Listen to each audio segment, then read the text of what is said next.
Assalamualaikum warahmatullahi wabarakatuh. Okay, and salam sejahtera. So today we're gonna learn on the last subtopic of chapter 2, okay, which is approaches to determine value. Okay, so before that, let's recite Kitab Surah Al-Fatihah. So after this, we move to the valuation approaches to determine the value. Okay, so for valuation approaches to determine value, okay, so you can refer to the standard 7 of Malaysian valuation standards. Okay, there are several approach of valuations or methods of valuations.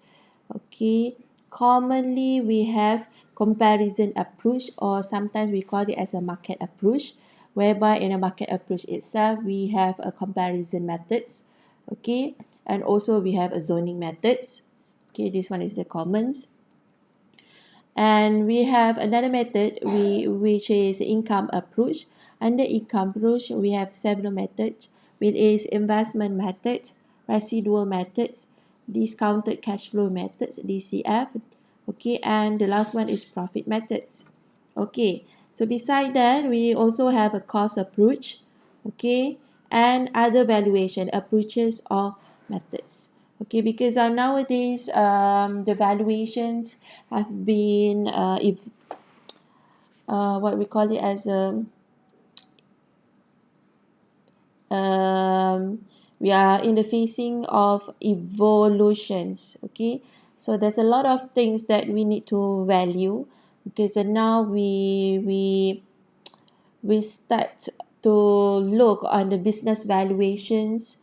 We look on several others valuations, okay, in order to make it the valuation profession itself is more is long lasting. Okay, um, it is long lasting, in line with the movement, the transformation, the evolutions of the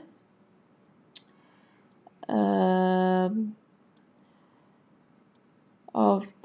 economics movements in our time, because of there's a lot of things that need to value. Okay, so we just move to the first approach, is comparison approach. It is a method to value a property that have more similarity in the market. Okay. Okay, so for comparison approach, normally we apply for the property, okay, that property to be valued that have a lot of similarity in the market. For examples, very easy examples is a terrace house. Okay, terrace house, as you know, that under one blocks of terrace, there's a lot of property. It could be more than 2 or 3 properties. Okay, so if you want to value the terrace house, the subject property of terrace house is easily for you, because you can refer to the other property that is similar to the subject property. Okay, for your information, when in the property, okay, where we talk about subject property, is a property that you want to value. Okay, adalah property yang anda hendak value, anda hendak nilaikan. Okay, that's a subject property. When we talk about there's a lot of property that is similar, maksudnya kat sini adalah dia ada banyak property, okay, yang sama dengan subject property tadi. Okay, so that you very easy to value that property. You just look at the price, okay, the same property that was transacted before. Okay, sekiranya property tu property yang sama dengan subject property telah dijual sebelum ni, so you can use that price as an indicator lah, okay, untuk menilai, to value your subject property. Okay, and that's the things. Okay, and the concept to select the property that is similar to the subject property is you can use the concept of apple to apples. When you want to value the subject property, you need to make sure that the comparable property, the property that was transacted before, that was sell before, okay, must be a similar characteristic to your subject property. Okay, so that's the basics. Okay, apple to apple. You cannot compare apple to orange because it's different. Okay, it has a lot of differences.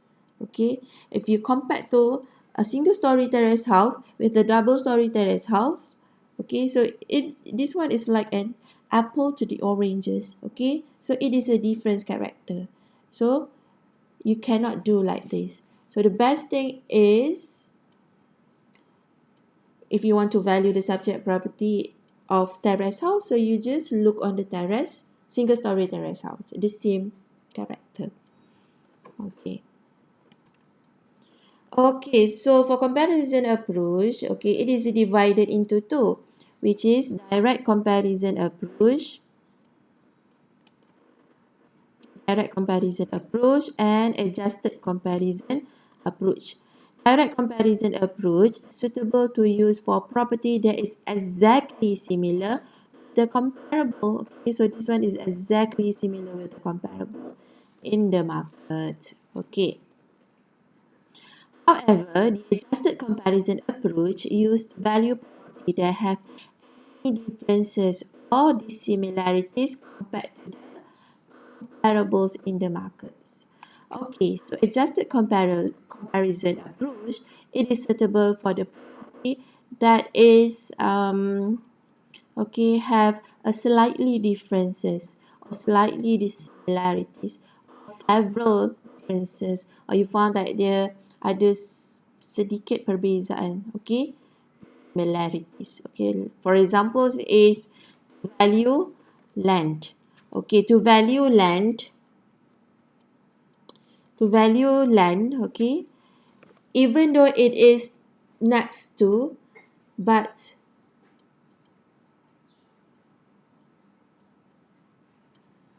you need to do an adjustment. Okay, because of um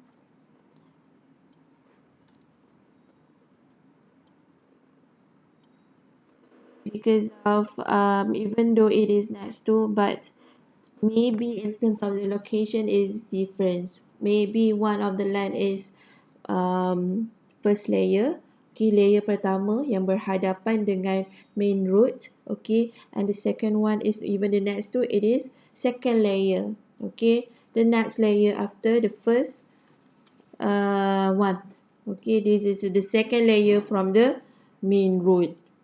Okay.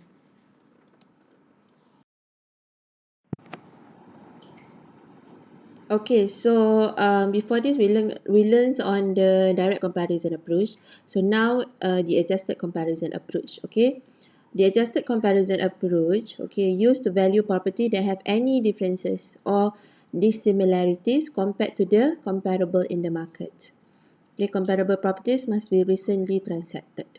Okay, for your information, okay, the comparable property is the similarity or the similar properties in the market that is similar to the subject property. Okay, the subject property that you want to value. Okay, so any differences or any dissimilarities between subject property with the comparable properties, okay, in order to apply the market approach or comparison methods, okay, you need to do an adjustment. Okay, so these adjustments, we call it as a adjusted comparison approach. This approach, we call it as adjusted comparison approach. Okay, where you apply the comparison approach. However, the property with the subject property with the comparable property, okay, have some differences or some dissimilarities. Okay, to make it equal, to make it sama, okay, you need to do an adjustment.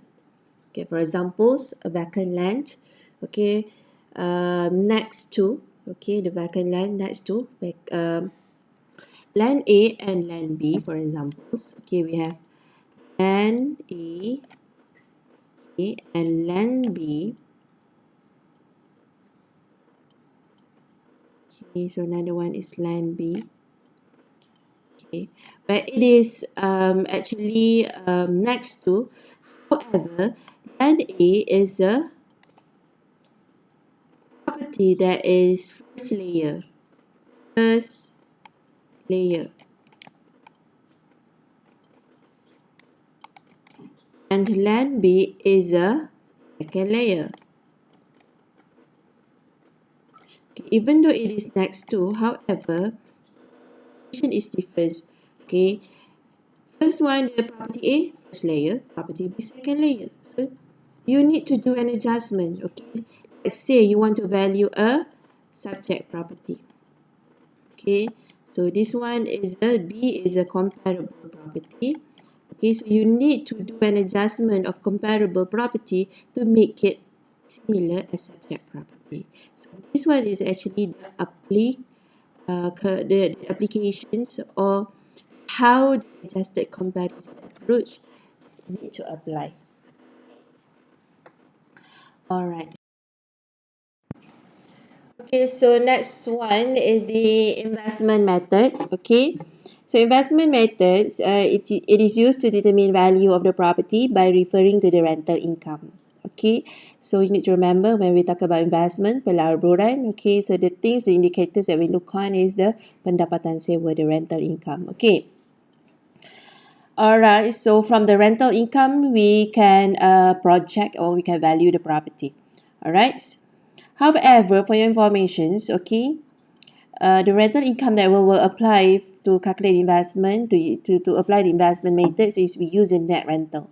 Okay, the net rental is counted after deducting with all the expenses for the property, such as insurance, okay, quit rent. Quit rent is a cukai tanah, okay, repairs, all the maintenance, okay, all the pembaikan, okay, towards the property in order to ensure the property in a good conditions and others. Okay, so for investment, okay, I stress it back. Okay, we need to use the net rental. Okay, how to calculate the net rental? Okay, it is by deducting all the expenses for the property dengan menolak kepada semua perbelanjaan towards property, cukai tanah, maintenance, semua ni you need to deduct first in order to get the net rental. Okay, the property expenses, okay, it is known as the outgoings. Okay, in a property fields, when we talk about property expenses, it is an outgoings. When we talk about outgoing, it is an property expenses. Okay, so after the when people ask you, okay, what is your outgoings for the subject property? Okay, so you can imagine that. Okay, you can mention that what is the property expenses towards the subject property. Okay, outgoings is the property expenses. Okay, for your information, investment method also can use to determine the yield of the investment in order to compare the best investment in the market. Okay, so by looking with these investment methods, okay, with this approach, you can compare which property is the best investment in the market. Okay.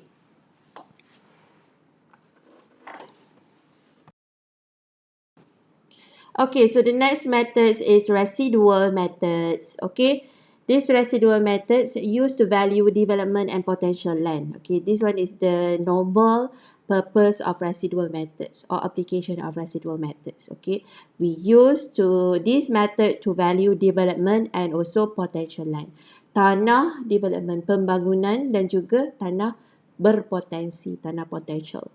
Okay, residual value is derived from deducting the gross development value, the GDV, with total development cost, TDC. Okay, residuals methods kalau dalam bahasa Melayu ni is kaedah baki. So in order to get the residuals, in order to get the baki, okay, the formula is GDV, gross development value. GDV, gross development value normally is the Okay, the revenue. Okay, in very simple words, it is income or the revenue. Okay, tolak dengan total development cost TDC. Total development cost, we can define that as all the costs. Okay, in order to do the development. Okay, segala cost ataupun perbelanjaan untuk this development lah. You nak buat apa, the cost for the building structure itself, the cost of infrastructure, the cost to acquire land, okay, the cost to do, maybe you nak apa, conversion of land punya type, okay, you need to pay premium, for example, like that. Okay, all the expenses, all the cost towards the development, that's a TDC. So the income tolak dengan cost, you will get the residual, the baki. Okay, so the GDV is calculated from the sale value of the property. Okay, normally the GDV, gross development value, the income that we talked before, is actually generated or calculated from the sale value of the property. Okay, TDC is calculated referring to the cost involved in the development that covers, okay, pre-development costs. It includes land costs and premiums. Okay, development costs. Okay, it includes of cost of construction, infrastructure. Okay, and professional fees. You need to pay for architects to design the properties. You need to pay engineers. Okay, QS. You need to pay for the landscape architects, okay, all the professionals involved in the developments. And also the post-development costs, which is the cost to manage the properties. Okay, that's the things. Okay, to make it more clear, what is GDV, what is TDC. By deducting the GDV with the TDC, you're able to get the residual. Alright, the balance, the baki. Okay. Alright, so the next one, okay, this the DCF approach. Okay, this one is more famous with the term DCF. Okay, it is a discounted cash flow method. Okay, it is one of the investment approach. Okay, it is a modern investment approach. Okay, so DCF is the modern investment approach, and it is apply to not only in the real estate fields but also in a lot of fields. Okay, they use DCF because of this method compared to conventional investment methods. Okay, this one is more modern and updated, and it has been known as it can counter the weaknesses of conventional approach of investment. Okay, for this DCF approach, it's taken into consideration also the rental income, okay, as similar as the conventional investment approach. Okay, the rental income is used as a mean indicator to derive return on investments. Okay, the higher the return, the higher the potential of investment. Okay, it also involves cash inflow. Okay, so cash inflow, normally we put the rental income received, and cash outflow. Cash outflow, normally the capital invested, also the costs involved in the investment. Okay, and then we can get the net present value, NPV. Okay, so from NPV then we can calculate the value. Okay, so that's the DCF that you will learn this method, okay, during your semester 3 or part 3. Okay, because of we have a sole subject investment method, okay, under during your part 3. Okay. Next one is profit methods. Okay, it is used to determine the value of property. There is less similarity in the market. Okay, normally this method is applied to a value property that is less, okay, the less similarity in the markets. Okay, the numbers of property that is similar to the subject property is very, very limited. However, it is normally for any property that is profit generated. Okay, because of we want to calculate, we want to use a profit method, or we need to look on the profit. If the property, it is not a profit generated, so how to calculate the, how to get a profit, how to use this method? So it is unable. So you need to make sure that the building, the property that you want to apply a profit method must profit generated. Okay, for examples, petrol stations.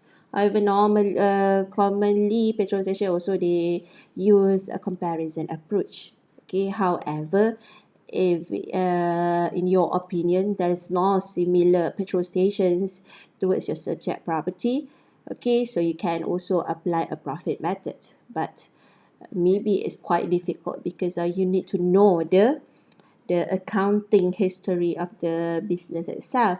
Okay, same goes to hotels. Okay, same goes to restaurants. Okay, and others. Okay, the keyword is the building with profit generated. Okay, in these profit methods, you need to refer to the annual business account. Okay, as I mentioned before, you need to get the account, the accounting statements, or the reports. Okay, so you need, because we need to extract the information from the accounts, okay, accounting's reports, okay, the balance sheets, in order for you to value the property. Okay, and normally we will look on the average of 3 years accounting period, okay, in valuations, or maybe you, it could be more. Okay, because of this purpose of average accounting period is actually to get the average. Okay, maybe because of in a business, okay, not we are not always facing um, a good result, a good experience, a good, financials contributions. So that's why we need to get the several years accountings periods reports in order to get the best valuation towards that property.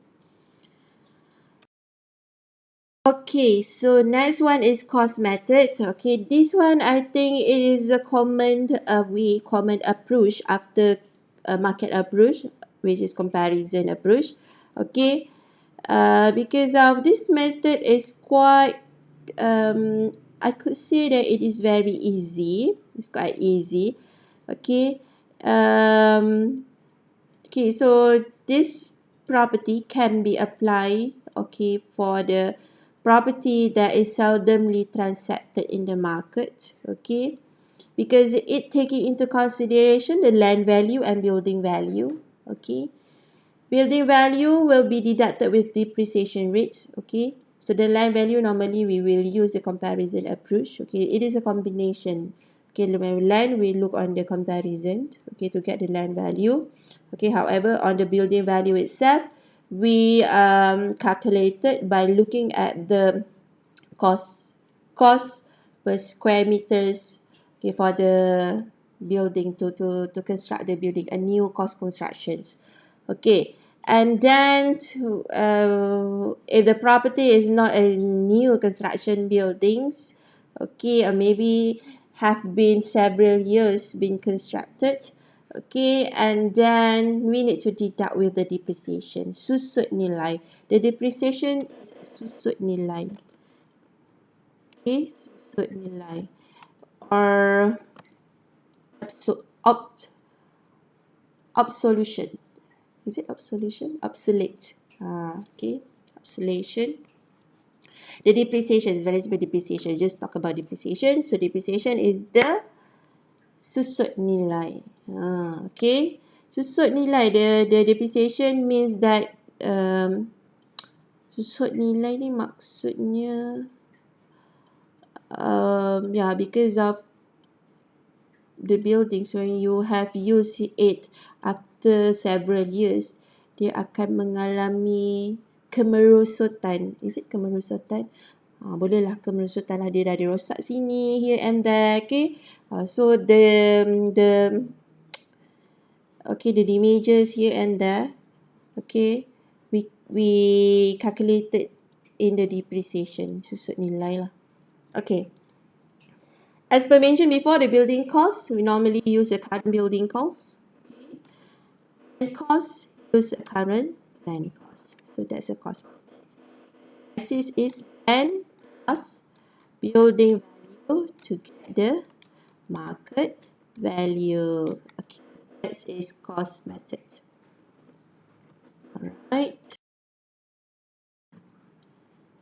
Alright, so we have end our topic.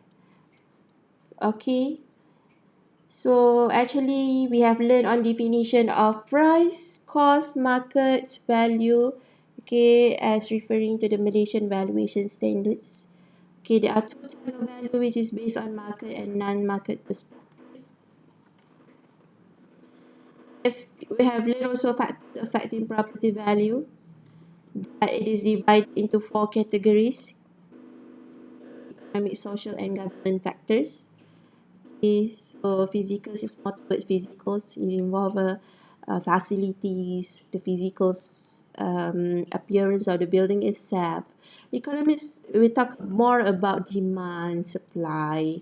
Okay, social is more towards socials, towards subject property like the family size and so on.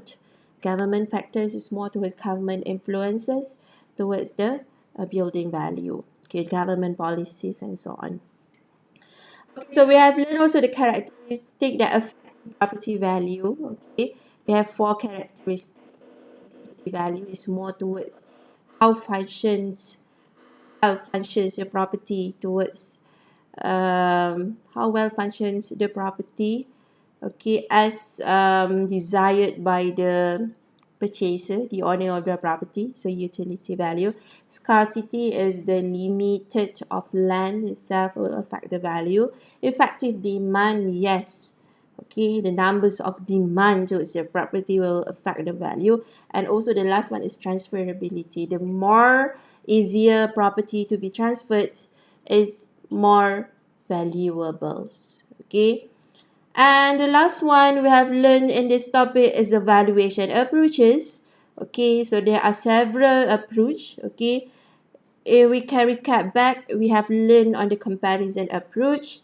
Okay, it's more towards comparing, okay, subject property with the comparable properties in order to value subject property. Okay, so we have inside that a direct and adjusted comparison approach. Okay, so we have also income approach. Okay, where inside that we have investment method, residual methods, and discounted cash flow methods. Last one is profit methods. If you still remember the investment methods, we will use net rental as the indicators to value the property. Okay, and residual methods, we only apply for the development property or potential property for the developments. Okay, discounted cash flow, DCF, is a modern method of investment which is to counter the conventional investment methods. Okay, so the last one is the profit methods. Okay, profit methods normally applicable for the profit generated property. Alright, so last but not least is Cos Approach. Okay, Cos Approach is the basis is the land plus building value, land value plus building value. But the land value, you need to use the current land value. Okay, by comparing, okay, with the land that have been transacted before in the markets, and plus the building value, and where we use the current building cost, the new building cost. Okay, however, the building value, okay, we need to deduct with the depreciation, the susut nilai. Okay, Alright, so in order to get the value, land plus building value. And other valuation approaches, okay, so this one, we have a business valuation, we have IP valuation, intellectual property valuations, and there's a lot of other specials, properties valuation, there's a lot of things, okay. However, this is the things that you should know for this semester, okay, as a basic. So because you will learn details on the valuation approaches, okay, during your part 2 and part 3. Part 2, part 3 is just focus on the investment. Part 2, so it's more towards other factors. Alright, okay, that's all for this topic. So if you have any questions, any problems, any queries, if you not understand what have been teach before, so you can just text me. Okay, all right, thank you.